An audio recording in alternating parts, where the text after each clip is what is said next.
Hi, I'm Max Keiser. This is the Keiser Report. Scientists say now that cognitive ability declines after 45 years of age. In fact, mine is speeding up. I'm becoming clairvoyant. I can see you and what you're thinking. Stacy Herbert, hello. Max Keiser, I have a great headline here. It's the front page, actually, of The Economist magazine, Save the City. The threats to the world's most global financial center, and as you see, that's the city of London being blitzkrieg there. But I thought, as it's a war, a good idea would be to destroy the city in order to save the city. Yes, let's destroy the city to save the city. This is the American way. Now, Max, I'm going to read a quote from this Economist piece, and I want you to interrupt at any time that you're just so offended by this quote, okay? London is by many measures the world's biggest financial center, and weakening it is in nobody's interest. Well, okay, financial center, by that they mean financial fraud center, and by weakening it is in no banker's interest. Yes. Least of all Britain's, they go on. Better regulation of banks is certainly needed, especially to protect British taxpayers. And so far, the city bashing has been mainly rhetorical, but running down one of the world's most successful and mobile commercial clusters is folly. What do they mean, rhetorical? What's the Occupy movement about? What about people dying in the streets to fright the banksters? This is the Economist with the blinders on. It's not rhetorical. You know, it's an insult to the people who have given their lives to fight these banksters to call it rhetorical, you putz. And in a section called Strangely California Doesn't Talk Down Silicon Valley, finance, the funneling of savings to their best use, is a vital industry. Britain is very good at it, leading the world in various financial markets, including foreign exchange and over-the-counter derivatives. Comparing it to Silicon Valley, fail. It's more like the ersatz valley of death, where people's pensions and savings go to die, channeling savings into the black hole of fees and non-accountability, malfeasance, and fraud. It's more like it. Well, exactly. They didn't even mention that, and I want to refer to a headline we discussed in episode 226, revealed how city fees are eating into our pensions. And in the article, they said highly paid city traders are depriving pensioners and savers of thousands of pounds through high management fees that are often hidden, according to leaked advice provided by consultants to the Treasury. Yeah, well, let's be clear. The rehypothecation scandal ran through the city because of the absence of regulations and regulators, which have given us MF Global, AIG, Bernie Madoff. And, you know, and it goes on and on. And the list goes on. A river of fraud runs through it. And again, it's not rhetorical if people are dying to fight these schmatas in the frickin' city. Well, Max, let's look at another headline which disproves everything that the Economist says and proves that I am right, that we must destroy the city in order to save the city. UK's bailed out banks face new £30 billion hit. Concerns over the outlook for the banking industry have intensified as analysts have warned Britain's state-backed banks face more than £30 billion of new losses over the next 3 years. These aren't new losses. These are losses that are on the books, off the balance sheets of the books, that now, after they got the government to impose the first round of bailouts and then impose austerity measures to pay for the bailouts, they're now going to reveal the next tranche of debt. Now, when this is revealed, then they'll release also more austerity measures, and then they'll reveal more losses. So it's a death by 1,000 revelations. You know, the dance of the veils, you know, coming off, and we see trillions of debt back there off the balance sheet, the global banking cartel. And of course, whenever it comes for them to report debts on a quarterly basis that might impact their earnings and bonuses, of course, we know from documents from Lehman Brothers and others, they play a reciprocity game where they park each other's debts on each other's books for a few days to escape having to report those debts, therefore making their earnings artificially high. The earnings in the UK and the US for banks are supposedly up because they don't reveal the debt until it's time to put a gun to Mervyn King's head and threaten to kill him unless they get more bailout money, because they're assassins, because they're whores, because they're punks. Well, Max, they're also very well paid. Chief executive pay outstrips company performance. So chief executives in 87 of the FTSE 100 companies took home £5.1 million in basic pay, bonuses, share incentives, and pension contributions in 2010 to 2011, a new report reveals. This is from the Institute for Public Policy Research, and they found that the total remuneration of chief executives increased by 33%, while the average increase in company shares was up only 24%. Well, there's no laws against stealing in that industry. So of course their take-home pay is going to be high because there's no laws against stealing in that industry. And Mervyn King keeps interest rates near 0% to make the stealing that much easier. So ipso facto, the robber barons, at least the robber barons from the 19th century built stuff like railroads and, oil industries. Here, the robber charlatan barons of the City of London and Wall Street build nothing. They're just paper Ponzi scheme pyramid building schmucks. Speaking of schmucks, Max, I have this headline here. Blair Incorporated's baffling increase in earnings. So I just said the chief executives, their pay was up 33% over a few years. Well, Tony Blair's is up 40% in the last year. Accounts for Windrush Ventures, an obscure company that operates under the trading name The Office of Tony Blair, suggest 2011 has been a successful year for the former Prime Minister. Windrush saw its turnover rise to just over £12 million, up from £8.5 million in 2010, and pre-tax profits rose from £729,000 to £1.1 million. Windrush? Tony Blair figured out a way to commodify his flatulence and get Goldman Sachs to use as collateral to issue like billions of dollars worth of Tony Blair flatulence bonds, which are now sitting in the British pension accounts. Yeah, of course his earnings are up. Tony Blair, remember, Prince Bandar in his office told Tony Blair that unless you call off the investigation by the Serious Fraud Office into the slush fund between BAE and me, Prince Bandar of Saudi Arabia, you can't guarantee there won't be another 7/7 bus bombing in London. Tony Blair, sitting Prime Minister, threatened by a terrorist act, bent over for the Saudi prince. He bent over and he emitted some flatulence bonds, which are then worth $20 billion, according to Goldman Sachs. Well, as the numbers show, there was a 40% increase in his income, but there's no way to actually get into the details because there's so many shell companies and offshore companies and it's very complex, which just seems very bizarre coming from a former prime minister who led an illegal invasion of an oil-rich country, that there should be some sort of oversight. This sort of blatant kickbacks that he's receiving is pretty remarkable. And who's the accountant? KPMG? Deloitte and douche? Okay? The accountants, how come they're not coming forward with the real numbers? Oh, because they've been involved in all these scandals as well, going back to Arthur Andersen and the Enron scandal.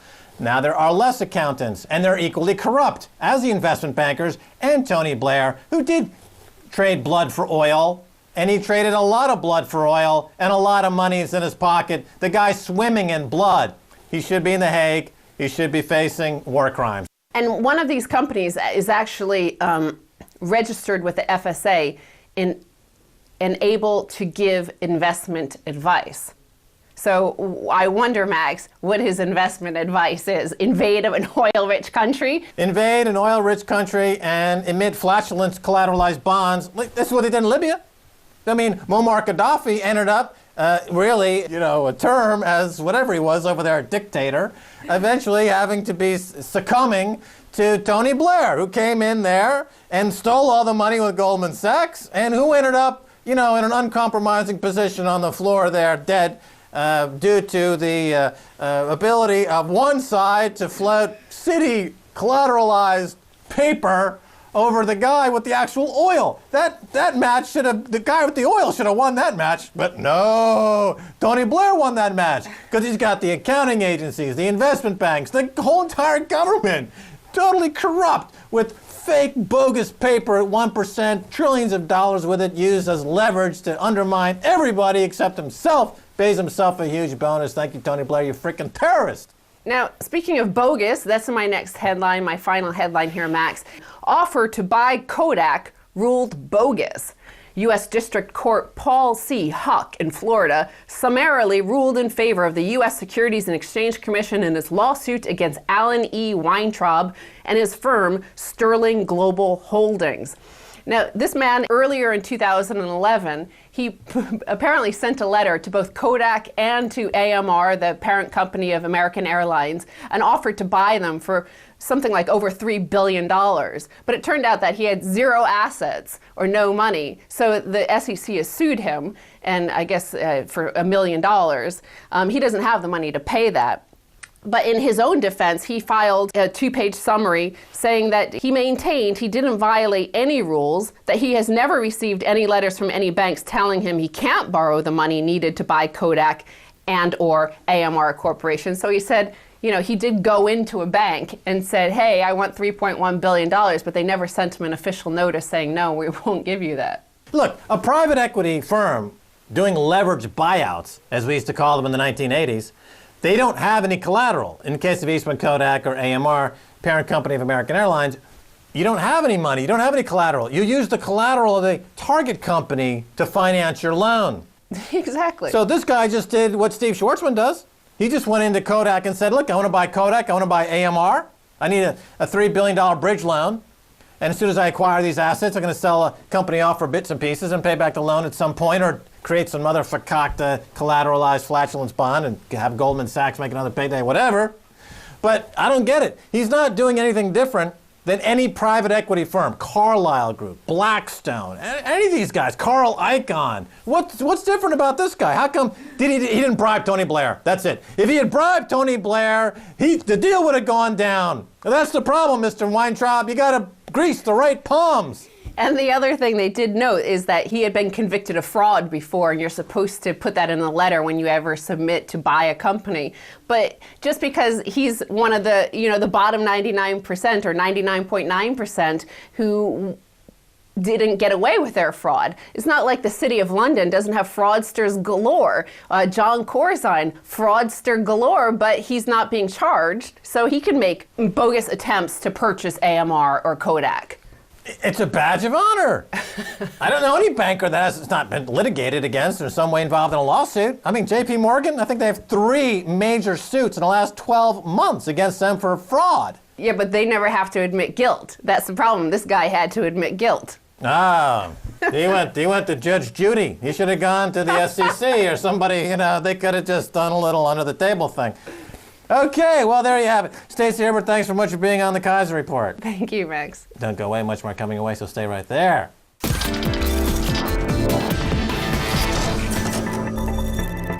Hi, I'm Max Keiser. Welcome back to the Keiser Report. Time now to go to Los Angeles and speak with Nomi Prinz, author of It Takes a Pillage and of Black Tuesday, her recent book. You can find all of her work at nomiprinz.com. Nomi, welcome back to the Keiser Report. Thank you, Max. All right, Nomi, I want to ask you about John Corzine and MF Global, but first, you're a former director at Goldman Sachs, so just to clarify to the audience, you were not there at the same time as John Corzine, correct?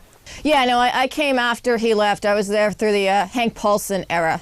All right. We've covered the Hank Paulson era. Now we're on to John Corzine. Now, it's been about 4 months since the collapse of MF Global. Not a single pair of handcuffs, or nobody's been frog-marched off the trading floor.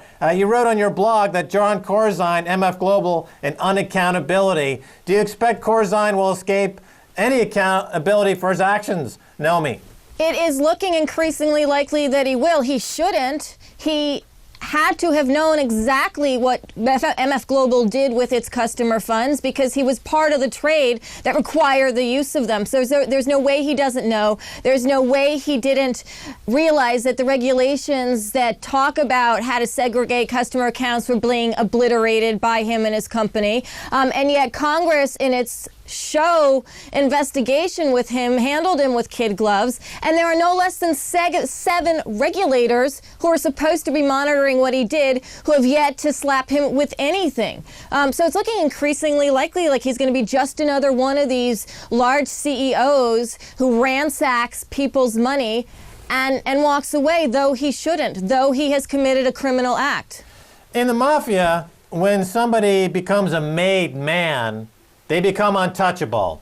So none of the other mafia gangs can kill the guy because he's a made man. Is John Corzine now a made man in the mafia kleptocracy that runs our economy? He's a made man because he's been part of that kleptocracy. He's one of the mafia guys. So the question is, will there be, will this investigation show that he's worse than the rest of the guys the mafia group turns against him? Or will they realize, you know what, everything's fine, this will just blow over, we keep him in our cartel and we move forward? Because he also knows a lot about what JP Morgan might have done with those funds, about what Goldman Sachs might have done with those funds. So it's best in the mafia sense for everybody to clamp down and shut up, which is kind of what's going on, or deflect. And in that respect, he keeps his cover.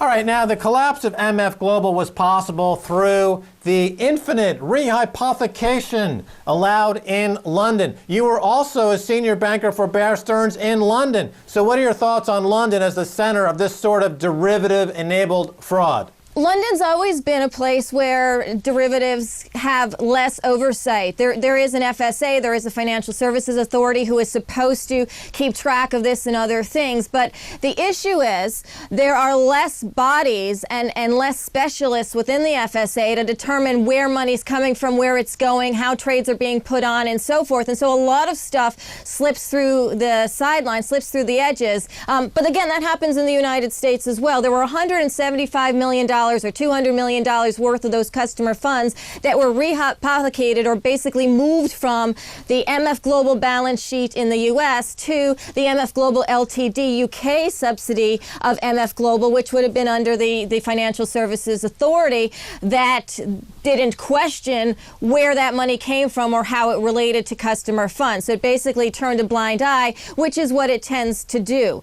Although, again, the SEC turned a blind eye to the rest of the almost $1 billion worth of customer funds that also managed to disappear and be misused and misappropriated and fraudulently spread about by MF Global.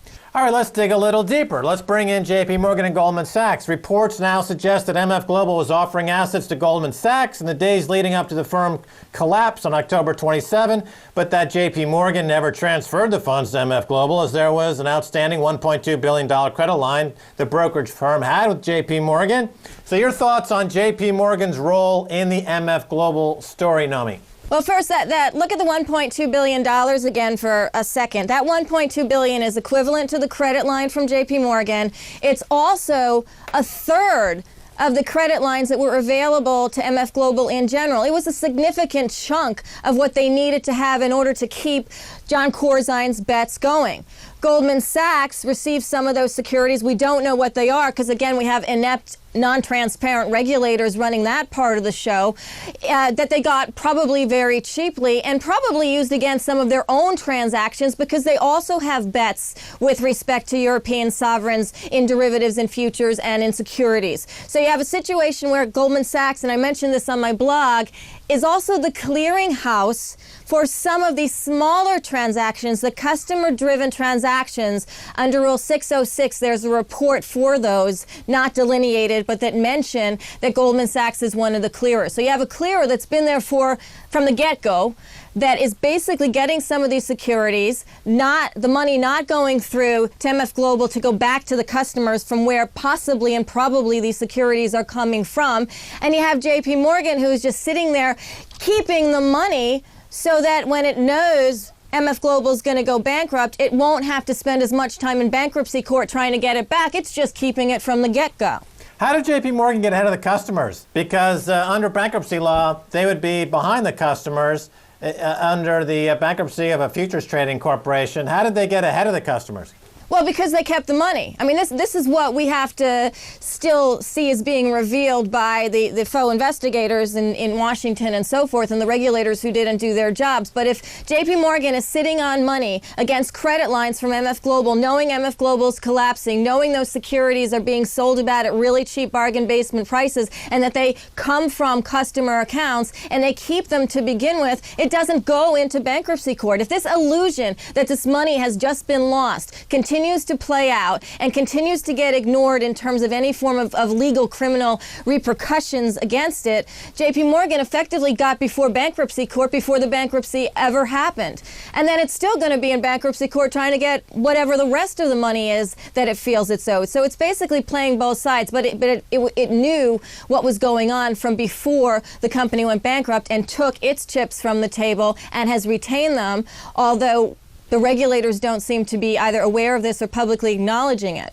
How is JP Morgan taking advantage of insider information not the same as confiscating wealth? It is stealing money from MF Global's customer segregated accounts. That's one way it is stealing. It is taking wealth. It's confiscating what it shouldn't confiscate. As the credit line provider, and this is something that happened in any big fraud. If you look at the major bankruptcies in the United States and elsewhere, the credit line providers, particularly the big ones, and JP Morgan is a big one. If you're providing more than $1 billion to a company, whether it is Enron or WorldCom or MF Global, you care exactly what is happening to that company because you want those credit lines to either never be drawn upon so you can continue to have them open and get paid for them, or if they are drawn upon, you want them to be repaid as soon as possible. That's your game. You get paid to have them out there and take them back as soon as possible. So you're very aware of what's happening to the company. Now in August, in the summer, MF Global was already having conversations with the SEC about the fact that it needed to put up more money to continue its bets with respect to European sovereigns. So this was not unknown to the SEC and obviously to JP Morgan Chase and any company, any bank that would be extending a large credit line to any company that's involved in any kinds of bets. So this is how they have insider information. They see things as they're falling apart. They know not just how many assets MF Global might have on any given day, but where they're used, how they're bet, where the funds are located, what credit is necessary to continue to keep them going. And that is insider information. How they play that insider information seems to be to have basically taken that money, taken those funds, pretended they didn't know where it came from, and sat on it to avoid having to deal with that aspect in bankruptcy court. Now, can MF Global happen again, and what are the global implications for JP Morgan and others who put themselves before customers and small investors as they rig the game, steal wealth, and confiscate wealth? What are the implications globally, if any, Naomi?